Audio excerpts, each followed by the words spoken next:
What's up, everybody? Mike Golick Jr. here. Welcome to the Bleacher Report college football stream that we've got for you guys today ahead of the semifinal weekend here in the sport. In the midst of all the transfer portal mayhem, former Notre Dame offensive lineman, current TNT sports analyst. If you're new here, we have been here most every week, Tuesday or Wednesday. We appreciate everyone who stops by. As always, you can check us out on the Bleacher Report app, the YouTube channel. We love hearing from you. Everyone in the comment section in the chat. We want to hear all your questions, comments, concerns as we go along through the rundown today. We've got a lot of stuff to get to. The transfer portals had a ton of drama in the last 48 hours. We'll look at landing spots for some of the remaining great players out there. We'll also get to previews of the Fiesta Bowl and the Peach Bowl, give you some X factors to watch in that game before we look elsewhere in the sport. So should be a fun one here. We'll do our overreaction or not at the end as well and take a look at some quarterbacks. It's been a lot. College football last year was really searching, and I think so many people, when we talked about the calendar around the sport, said putting the transfer portal season right in the beginning of December when you've got the high school signing, early signing period, you've got the college football playoff getting going. It felt like we were wasting ammo. The NFL would never have free agency in the middle of the playoffs, and while it's still technically in the middle of the playoffs, free agency for college football loading up on the beginning of this week before we get the games played in the semis, before we get the NFL wildcard weekend, has done a lot for the national conversation surrounding the sport. So let's talk some transfer portal winners and losers as we get going here. And spoiler alert, gang, the winners are the usual suspects on the block, or I should say the usual as of this year, because we know in college football, winning begets more winning, the rich get richer, all the sayings that we're used to here. But name, image, and likeness in the transfer portal have sort of changed the ability of the old guard to just dominate and hoard talent around the sports. You see some of the big moves that have been made so far, and you're going to kind of see a theme with a lot of these here. Some of the best heading to Indiana and Texas Tech. One team that's still playing, one team that finished up here. I think those are the two big winners right now from what we've seen. Texas Tech going out here and immediately remedying the problem they had. Baron Morton, a great young man, appreciate what he did for this team, but Texas Tech in the game against Oregon saw they needed an improvement on offense, and I think Brendan Sorsby can provide just that for them. Is he perfect? No. Is he, air quotes, worth the prices that we're hearing? Who knows if anyone is at this point, but the market is what the market is, and I think Brendan Sorsby is an upgrade that they needed at that position. A major plus as a runner, I think, going to be something to watch, as Texas Tech also quietly has to work on rebuilding that offensive line that I think underperformed relative to some of the guys that were brought in there to do the job, and having a guy who can go out there and do that isn't going to work. Buying teams isn't going to create championships. Flea Beans, listen, it created the first Big 12 championship in God knows how long for Texas Tech and a playoff opportunity. It also created a world. IU last year, remember, they just announced Mark Cuban gave more money to Indiana. IU was able to go out here and find Fernando Mendoza in the portal. I'm sure money was a part of that conversation, but based off what happened for them last year, and they seem ready to go out and spend again. I mean, if Indiana wins a championship, no, it won't guarantee them, obviously, Hogman, but you're trying to pay for proximity to the prize. I've always said this, like, nothing's guaranteed, especially now with an expanded tournament. It's one and done stuff. As we inch closer to something expanded like the March Madness tournament, it's going to make it tough to always have a true quote-unquote champion. Championships, you're absolutely right, Mountain Nomad, have always been bought in this sport. It's about, do you have a sugar daddy at the right time? Indiana right now, Mark Cuban's out here saying it. We don't have to lie about it anymore. You don't have to pump it into facilities or coaches that you're paid. Like, damn it, man. You can go out here and just say, yeah, I'm going to hand this school a bunch of money. Go do what they see fit. And Texas Tech brought in Sorsby, brought in Mateen Ibaragba from Wake Forest. They also have, so far, I think, are the favorites to land Adam Trick from Miami of Ohio, Oklahoma State transfer Wendell Gregory. Like, they're going to do it again on defense, and now if they can manufacture enough offense, they've shown they can identify it in addition to the price tag and make that work for them. Indiana, Josh Hoover, I think, throws a real pretty football and is going to look good at the helm of that offense that's very quarterback solvent. Nick Marsh, one of the most sought-after wide receivers in the portal, they go out and land him in a battle along with LSU and Notre Dame. So they're willing to go spend for guys at the positions that they need to make it go. The offensive line continues to work there, and something to keep an eye on, man, as we talk later in the show about how these things get built. Kurt Cignetti came over with 13 transfers from James Madison in the group of five. rebuilt the entire team based off that, reset the culture, did all that. Like, that's going to help anyone changing programs make the results happen faster by having guys that understand how you want things done. And you even look at now, the core roster, important guys on that Indiana team still from the James Madison contingent. So if you're Penn State, who we'll talk about in a little bit with the Iowa State guys coming on board, or anyone there, it's a smart way to do business. Alex Golish and what's going on at Auburn right now as they announced that Byron Brown's going to be making his way over there. So all that, I think, is smart strategy. And ultimately, hey, maybe can you buy the perfect team every year and command success? No, but having a well thought out strategy and how you're going to acquire players, and the teams that are willing to go all in on this are going to have a really good chance. IU doesn't recruit high schoolers to the same level, and that's why decision about their strategy right now. You talk to folks around Texas Tech, Joey McGuire understands better than anybody how important high school recruiting is.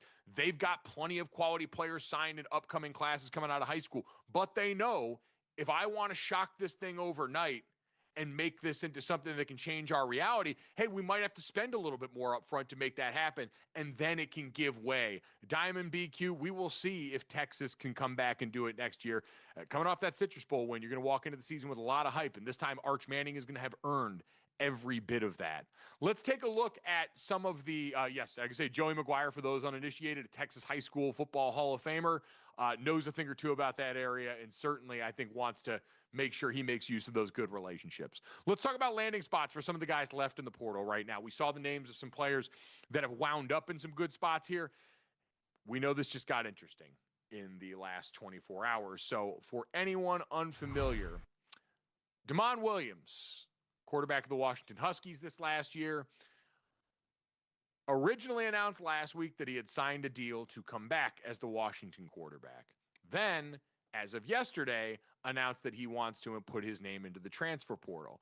Now, Washington has come out and said there are, according to Pete Thamel, provisions in the contract to prevent him from going in the transfer portal here. They actually are refusing to put his name in the portal base, according to Ross Dellinger.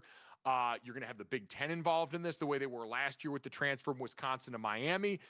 How much they can do remains to be seen, because what I don't know about the language in these contracts is there's always a, hey, in any contract you've ever signed, this is what you're being paid, this is what you're being paid for.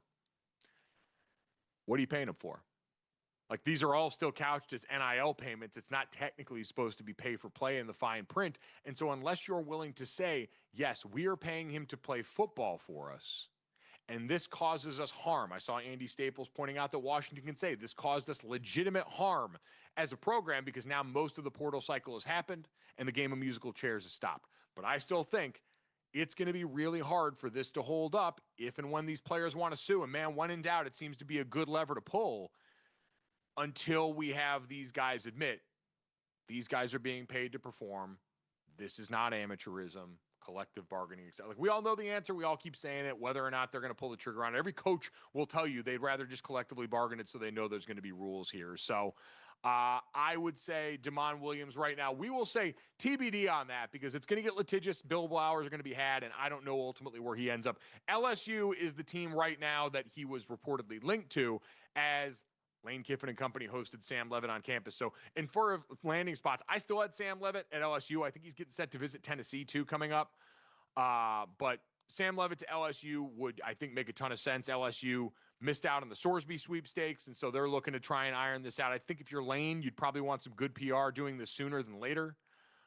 So this would be, I think, something that satisfies all parties. We'll see if any of those weird cell phone memes from that basketball game end up becoming true.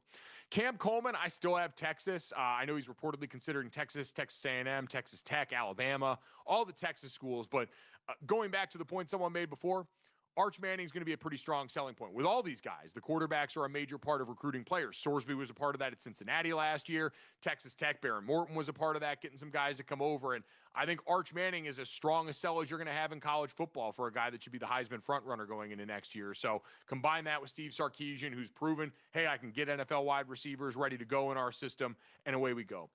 Dylan Raiola is a tough one, man. I put Oregon down on this. Like, I've seen people bring up Oregon. I saw someone in the comments before mention Syracuse, a potential landing spot. I hope not. My guy Steve Angeli there deserves a chance to go out there and have a season where he's not injured. He was balling and had the orange, playing great football. Could also be someone like Miami. We haven't heard much about their plans. Could be someone that factors into that post Carson Beck after this postseason run is done. And then DJ Lagway, yeah, Raiola needs an Adidas school. I've seen all the memes about Raiola and how he feels after Sorsby is going to live the life that he was supposed to live at Texas Tech. I'm Fred Wash. I'm not saying Sam Leavitt has inked anything. I'm saying this is where I think he could end up. It's all going to be okay. Last but not least, DJ Lagway. I had Florida State on this one. One of the places he reportedly visited. Had a great time. A lot of people pointing to Gus Malzahn, making Cam Newton comparisons. I'm not going to do that, but all I'm going to say is, hey, man, Luck 10, Raiola, I think, actually is probably better than he gets credit for. Like, all the, Patrick Mahomes stuff obviously makes it kind of weird, but it's still a pretty good player that just at times there wasn't a ton around him at Nebraska last year. At least I don't think so. I'm still holding out on that. Oregon, we'll see post Will Stein who else they can pull. Their last two coordinators have gone on to head coaching jobs. Certainly Kenny Dillingham's made it look really good at Arizona State. We'll see what Will Stein can do at Kentucky with my guy Kenny Minchie. DJ Lagway, there's still a ton of talent there. Remember, last offseason was, to me, all about the work he missed while injured. And I do think if you get him a healthy offseason, that guy at the end of 2024 was putting out tape that made me think number one pick of 2027's draft. So that's still under the hood there. I saw Virginia might have been in the mix, which what a coup that would be for Virginia to have that kind of talent land there. But either way, that's what we've got going on with some of the portal headlines there. We'll see how the Damon Williams situation shakes out. That one could have larger reverberations throughout the sport. What I want to talk about are the actual games that we got coming up here. The Fiesta Bowl and the Peach Bowl are your semifinal matchups this year, and it's going to be awesome. Miami and Ole Miss. Miami, the 10 seed, I believe now the lowest seed to make their way this high in the tournament. Coming into it was one of the teams on Selection Sunday, sweating it out here. And what we've seen so far is a real styles make fights battle. Miami built in the trenches. Ruben Bain, Akeem Mesidor, defense making plays all year long, but the offensive line and the consistency of that Mark Fletcher-led run game has been the difference maker for them as they've made their way to the championship. Obviously, the pick six here set it off against Ohio State, team who was coming in a lot of people's worlds the favorite, even over the Indiana team that beat them in the Big Ten championship. Up 14-0 early, Ohio State battled back, and I think in the second half showed some things that might be helpful to Ole Miss. But if you look at this game, could understand having Miami continue to be the favorite in this one. Carson Beck has been timely enough, but make no mistake, this team is defense and run game first. That's who they are at their core, and if they're going to win, that's what's going to get it done here. Fred Wash, I would be worried about that Miami defensive front as well. Akeem Mesidor, at times, has looked as good, and maybe in the Texas A&M game, even better than his counterpart in Ruben Bain. Mesidor, almost impossible for people to stay against, and give their defense credit, top to bottom, what Corey Heatherman's been able to do. They make use of those guys. They'll add a fifth rusher to get one-on-one matchups for them. They'll get these guys kicked out on interior offensive linemen who are usually pretty overmatched. So how does it get done? Well, Ole Miss, I think, has some of the parts to make it happen. Defense, who faced a group very similar in Georgia last week in their matchup. Big, hulking bodies up front, had been physical, defined by their run game towards the end of the season. And then a quarterback who can go out there and evade pressure. And Trinidad Shambliss played some of the best football you'll see all year in that game against Georgia. High leverage throws, being able to lean on Kawan Lacey in the backfield, having your quarterback be a run threat himself. I think that was one thing that also stood out for Miami against Ohio State, right? A lot of good things Julian Sand does. Use his feet to get out of trouble isn't one of them. So all that being said, going into this, you look at some of the players involved. Carson Beck, does he have the most on the line in this playoff run? I'd say no, because I don't know what the expectations are for Carson Beck at this point. He's not being talked about by anyone as a first-round pick, and understandably so, given the skill set. He's a veteran who's been through ton. When he's got a clean pocket, he can distribute, especially against zone coverage, as well as anybody in college football. And you look at what he's done getting the ball to Malachi Toney, C.J. Daniels. Like, he gets it with these guys. He understands and plays his role on this team. But he's not the star of the show. And so, yeah, if he throws a couple of bad interceptions, is it going to look bad? Sure. But does he have the most on the line? No, I would not think so in this. I think for Miami, it's about the O&D line. Most on the line to me would probably be Dante Moore.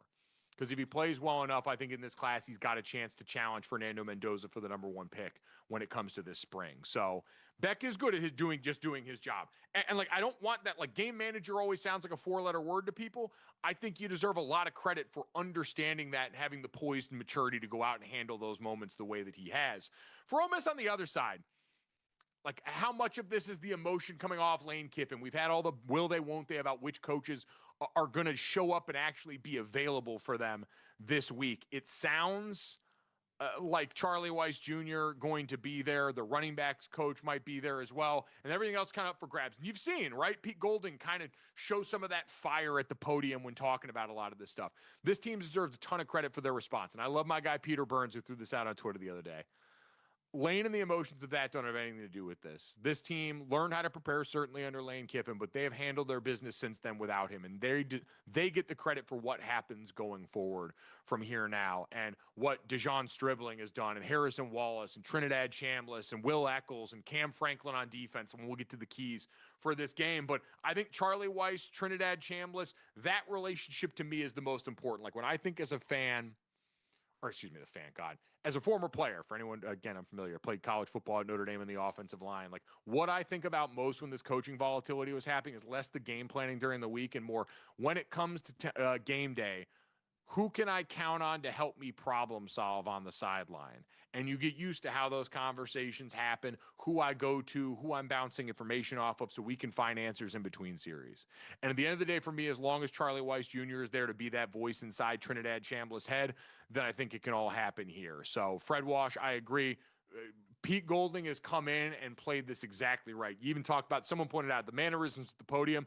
You can tell the Saban disciples and where they get all this stuff from. It's hilarious. So that being said, let's talk about X factors for what we're actually going to try and see in this game. We got a couple of plays queued up here that I'm going to show you what I think are the keys to the game for both teams involved here. I want to start with Ole Miss and what they need to do. My mantra for Ole Miss: keep it moving up front on defense. Ohio State's cardinal sin: they have a great, talented defense, but they were too static. They were just lining 5 guys up at the line of scrimmage. And if you give this Miami offensive line a static target to hit, they're going to walk you off the ball. Too big, too strong for you to just sit there and think you're going to anchor down against them. So watch this play runs through, and watch the hell that Ole Miss raises behind the line of scrimmage here. They get back, they make a big play on 3rd down and blow things up. So let's watch this at the beginning here. This play is all about, watch the linebacker here. Up front, line of scrimmage, I want to see guys moving around here. And so you're going to see on one side here, Will Eccles moving, and then Cam Franklin, the DN, taking 2 at the point of attack. So on all these plays, whether it's a gap run, whether it's just zone runs, duo runs downhill, I want to change what the offensive line's looking to hit. When we ID it before the play, we're saying I'm comboing D tackle to linebacker, and I think we know how we're going to get there in the timing. When you move the front, you disrupt the timing, and you open it up to try and create lanes for your linebacker to run through. So these 2 guys up front right here, one by taking on a double team, one by flashing upfield, are going to make life easier for the linebacker to run through and get a hit. When the offensive line can't just tee off on what's right in front of it, now you got to read and react. Now you got to think against big hulking guys that just want to go forward. It's going to be great. Jack 234, I don't think the Ole Miss D-line's the best in college football, but I'll tell you what, Will Eccles is a dude. Like Amari Washington on Oregon, I forget, I'm butchering his first name, my apologies. Stud, next level guy. Eccles is right in the mix for that. The Miami defensive tackle is probably a bit underrated too, but I think these guys, A, have the size, and B, have the movement skills up front to go out here and make this a difficult journey for them. All right, let's get to Miami on the other side of this. This Miami team right here against Ohio State.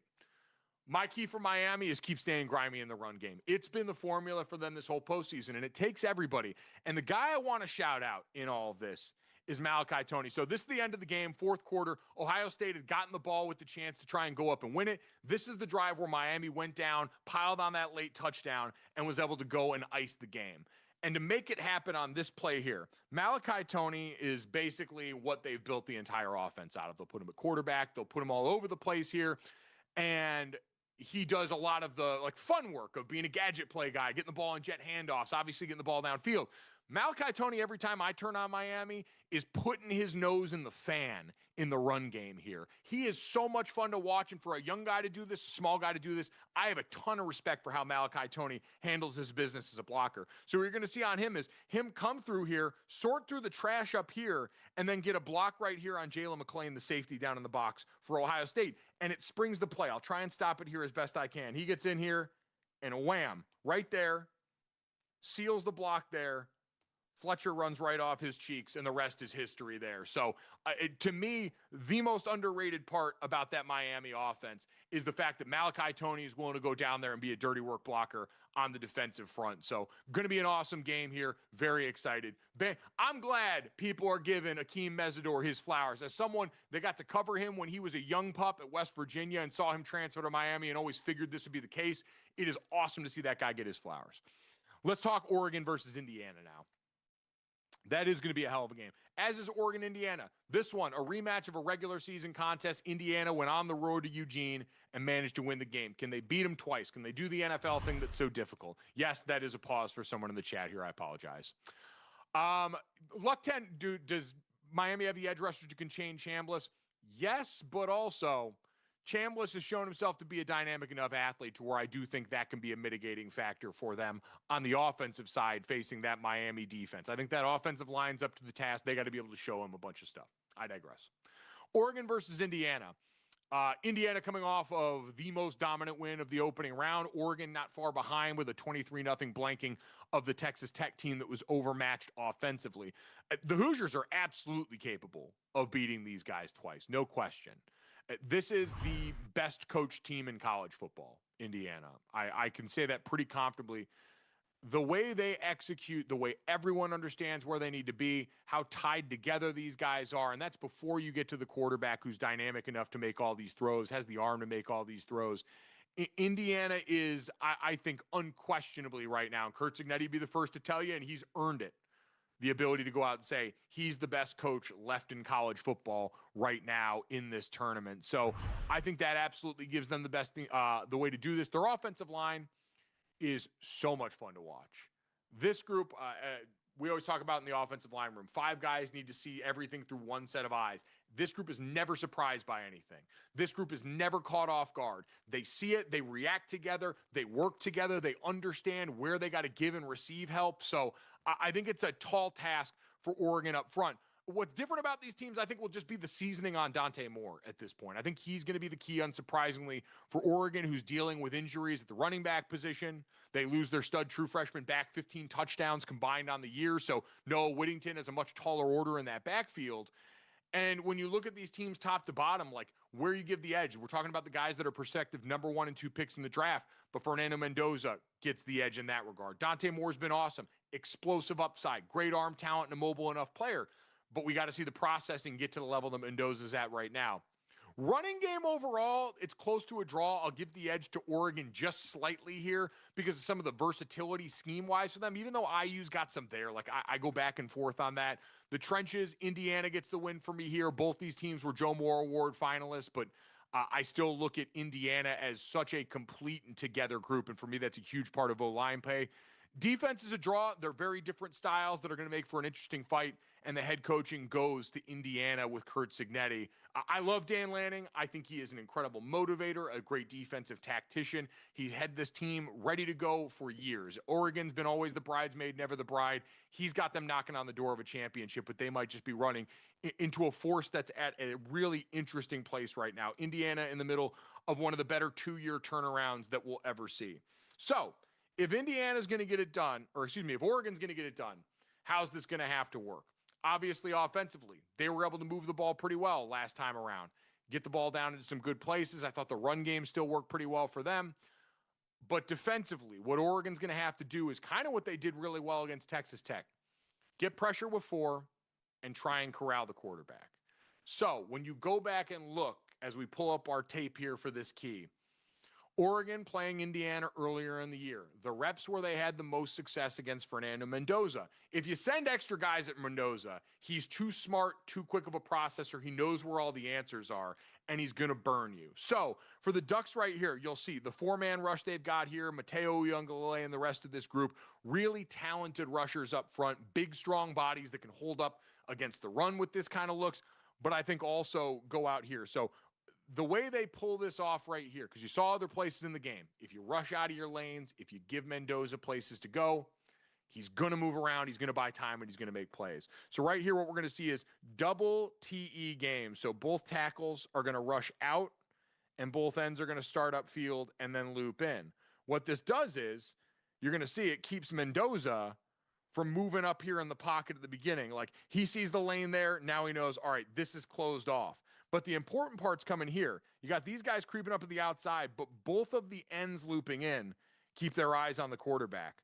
So both these guys have eyes on the quarterback and are going to break out here the minute they see Mendoza try and break the pocket. So you get hands up in his throwing lane. You chase him down and get physical with him, while also at the same time, you get to devote resources to the back end of this defense to make sure you can cover down these great receivers, Omar Cooper, Elijah Surratt. That's the key here. Can you devote enough resources to defending the pass while also getting pressure with four? I think for Oregon defensively is the key. Offensively on the other side, when we talk about the key for the Ducks and Dante Moore, a lot of this is going to have to do with, like we said, Dante Moore, the last time they played, I thought got by this Indiana defense. And ton of respect to Bryant Haynes, the multi-time Broyles Award nominee, the defensive coordinator for the Hoosiers.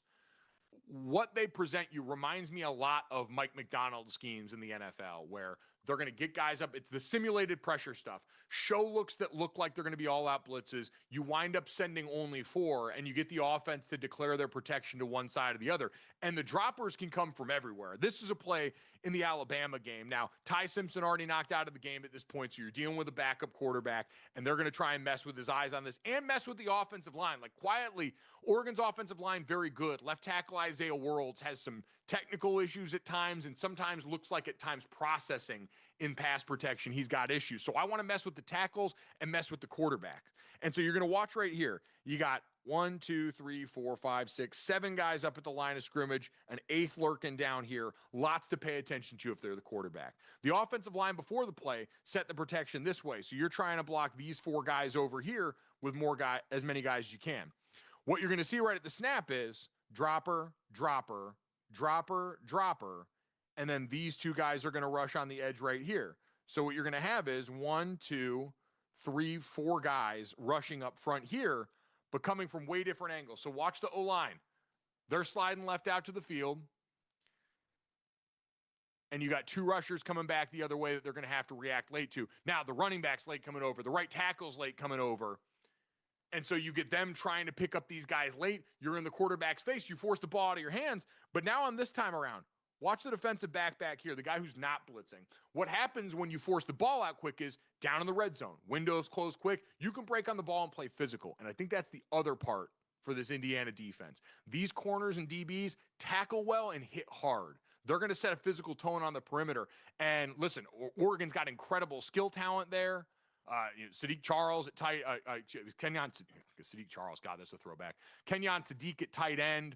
They got 2 big tight ends that can go out there and get it done. But this secondary is up to the challenge. So watch my guy here when we play this out. The back end of this, we're going to run through the play. So same thing. Line slides out left. They drop basically that whole left side out. They send from the right. DB comes in here, and even if he caught that, it was going to be hell in a cell. So this team, again, much like the offensive line we talked about, everyone knows their responsibilities. Everyone can do a little bit of everything, and they present a lot of problems. So this will be a great checkup from the neck up for Dante Moore of how much he's learned over the course of the season, how much he's grown in some of these pivotal moments heading into this Peach Bowl rematch with the Hoosiers, who I expect to win this game. Right now, the Hoosiers are undeniably the national championship favorite and should be again going into this rematch here.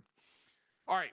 That might not be an overreaction. These could be. Let's get to overreaction or not here as we wrap up the show and start off with more portal conversation here. Overreaction or not.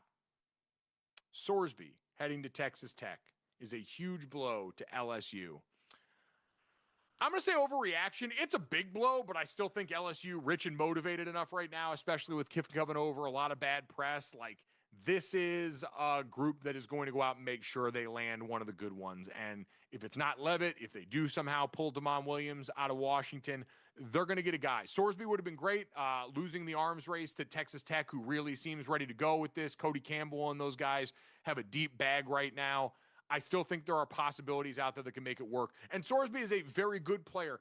I don't consider him transcendent, and so it's not like you lost out on someone that is a surefire, unquestioned, number one pick type prospect going into this. He's a good guy that I think can grow in the right place, and I think Lane Kiffin is a proven developer. Charlie Weiss Jr. coming over with him.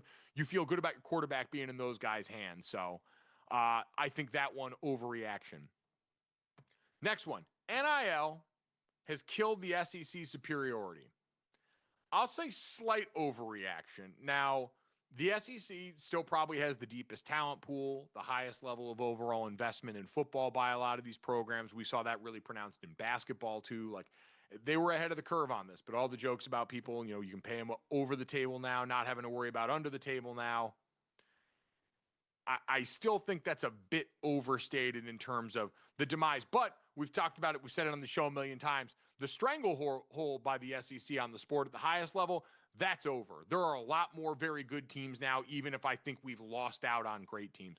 And if we really want to be real about it, so much of the SEC dominance was tied to Nick Saban in Alabama being able to supplement the years where someone else probably wouldn't have won it. Nick Saban's retirement has as much to do with how all of this has changed as anything else. The guy basically won half the national titles in my lifetime. So him leaving, Alabama appearing more human, and the SEC not having an Alabama script A bailout clause every other year, I think also kind of changes the perception of this. Still really good teams. They're even changing a bit. We'll see if Kentucky takes a step up with Will Stein right now. What Vanderbilt's done in the last number of years. Josh Heupel in Tennessee when they've had it running, this last year being a step back. So again, it hasn't killed SEC superiority because they still might be deeper than most, but at the top end, yeah, we've evened this out a lot. This one's interesting. Penn State becoming Iowa State 2.0 is not great. Now, you look, Rocco Becht and a number of players coming over from Iowa State as transfers. I say look only as far as Indiana. 13 players from James Madison came with Curt Cignetti to the Hoosiers. And while last year, yeah, they fell short against Ohio State and Notre Dame, they still made the college football playoff in the first year of that coach's tenure. I think you look around the sport. We talked about Alex Golesh going from USF to Auburn. This is how you do it. You pluck your core from one school, you plant them down in another school, and you microwave the culture. Everyone's got 8 months to build a team or whatever it is now. It's short windows to do this. And so having guys that understand how you work, being able to communicate that message to the new team, I think that all helps. You're going to need a better quarterback, I think, than Rocco Becht to take the big step in Happy Valley. We've seen them with talented quarterbacks recently that didn't quite get it done in there. And I think Rocco Becht is a solid player. He's not a great player. And so, yeah, you're going to need to get to that point. But he's a guy that understands how Matt Campbell does business at a high level. Next one, Texas should be the title favorites next year. I'm going to say overreaction. I would assume until further notice, Indiana's going to be in the room for that. Ohio State's probably going to also be in that conversation, even though they'll lose some guys to the pros this year. But Texas will be in the conversation, but not definitively in my mind. Change at defensive coordinator. Offensive line was at times a big question mark in the midst of the season. They got to prove to me they're all the way back in the trenches. But you're going to have the Heisman frontrunner there in Arch Manning. I have zero doubt that between the way the public overrides on him and how he actually played incredibly well down the stretch, that Arch Manning is going to be a major draw. And instead of this year where it's based on suppositions, this year it's going to be based on what we actually saw on tape. This is going to be a very good team, but title favorites next year, I'm going to say no, not right out the bat. Last but not least, the Mayo Bath is the nastiest tradition in sports. I think we had a bowl game this year where they ate baked beans out of the trophy. Some of y'all might consider that nasty. I consider that a delicious opportunity because I love baked beans. So yeah, I'll say this is not an overreaction. This is very true. It's very nasty, but it's also awesome. It's exactly what non-CFP bowl season should be about.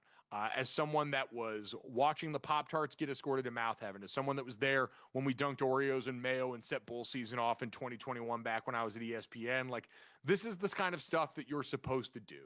This is the dumb stuff that college football's bowl season can be about. We see bowl season going forward, I think, is going to be more of a bespoke process. It's going to mean different things to different people.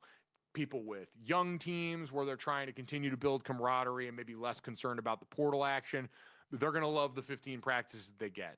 You're going to get instances like Notre Dame this year where maybe some teams are going to decide we've changed coaches a la Iowa State and Kansas State, and we're going to go and try and regroup for the offseason. And you'll see teams like BYU that want to continue to build, Georgia Tech who wants to send Haynes King off the right way, Iowa who just shows up and beats the hell out of everyone no matter what time of year it is. I think this is kind of what we should be aiming for more often than not. All right, last but certainly not least, and thank you again, everyone in the chat. We appreciate y'all that have been riding it out with us this entire time here. Always fun to hear what you guys have to say, and we appreciate making this a conversation each and every week. We'll finish off what we usually do. Normally, it's quarterback trust tree. This week, we're just going to do hierarchy because we only got 4 of these guys left. With the game on the line, which of the 4 quarterbacks do you most want with the ball in their hands? Not overly surprising here. I think Fernando Mendoza is an incredible playmaker for Indiana. He's got the arm to put it everywhere. I think his mobility is underrated. When he takes off, either as a runner, as a scramble passer, he is the best we have in college football right now. Period. End of sentence. Smart from the neck up, capable from the neck down, ready to go. Trinidad Chambliss, like, man, if you watch that game against Georgia and don't want this guy with the ball in his hands at the end of the game, you must have missed something that I didn't. He is incredible. He is gutsy. He has got the mobility that used to be the kind of thing that killed Alabama teams back in the day. He was the perfect archetype for something like that. And I think it makes him the perfect upset-minded quarterback going through the rest of this, depending on if they can get past Miami. He gives them a great chance. Dante Moore, all the ability that we talked about. This is a guy we know NFL scouts salivate over. He's got all the measurables you could want. The best arm of any quarterback Dan Lanning's had in Oregon so far. Just needs to show more maturity. I think this will be start number 20 for him between UCLA and Oregon. And so we'll see how far he's come in that time period, but a very capable player. And then, again, Carson Beck is sitting at 4 here, but look at what we're grading against. Carson Beck is a veteran. He's played in big games before. We know he's seen a lot of football and is going to, on his best day, not put the ball in harm's way. I thought the best thing, and I'm sorry I didn't bring this up sooner, Carson Beck and some of the plays he made taking off as a runner against Ohio State, to me, changed that game. So Byron Suttles, I agree. Chambliss clears. He's awesome, just not Mendoza. But Carson Beck, he had looked at times so slow, it was like turning a barge on some plays this year when he was scrambling. He looks healthy. He looked a little bit springy in there. I thought he did a phenomenal job being an actual dual threat against Ohio State in a way that helped them out tremendously. Shout out to their offensive line for clearing great throwing lanes and rushing lanes for Carson Beck as well in that one. So, hey, we got through a lot in 37 minutes here. We appreciate you guys for sticking with it. Thank you again for everyone popping in the chat. We're here most every week on Wednesdays. We aim for 6 o'clock Eastern. Again, you can hit us up on the Bleacher Report app where you'll always get a notification when we go live, the YouTube channel. Thank you again. Enjoy these games. We're down to our last handful here for college football season. Going to be a ton of fun. We'll be back to do it all again soon. See ya.